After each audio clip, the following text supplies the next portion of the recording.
I'm Justin Antonucci. We begin tonight with breaking news in the Laci Peterson case. Our reporter, Kristina Dillon, is in San Francisco with the details. Kristina? Thanks, Justin. Heartbreaking news coming from Modesto Police Department this morning. The bodies found just 5 days ago here in San Francisco Bay have been confirmed to be that of Laci Peterson and her unborn son, Connor. 8-month pregnant Laci went missing last Christmas Eve of last year. If you take a look at the video in front of you, what you'll see is that our news crews were down there capturing first responders on the scene at the time the bodies were recovered. What we can tell you is that a decomposed full-term fetus washed ashore April 13th at Richmond's Point Isabel in San Francisco Bay. We now know that that was Connor. The following day on April 14th, about a mile away from where Connor's body was found, a decomposed body of a woman washed ashore. That body was decapitated and missing limbs, according to the Modesto PD.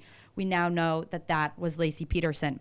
Modesto police ruled Laci's disappearance a homicide back on March 5th, prior to the bodies being found, yet a cause of death has not been determined as of right now.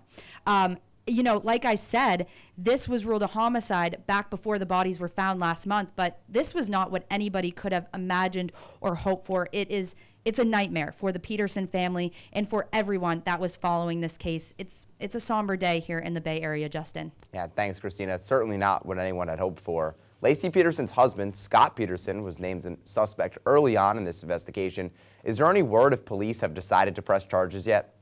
Yeah, Justin, so what I can tell you is that while they have not filed official charges against Scott Peterson right now, all eyes are definitely on him. We know he was at the Berkeley Marina the day he reported Laci missing. It was actually his alibi. He showed police a parking ticket from his fishing expedition that he took here at the Berkeley Marina. So it's a question of what was he doing here?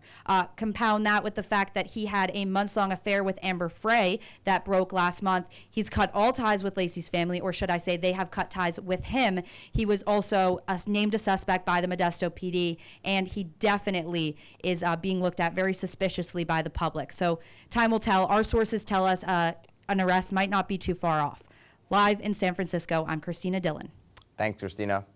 That's all we have for News Watching. Next week, we'll discuss how amateur TikTok star Pete Johans was assaulted on TikTok Live. Stay with us. Okay.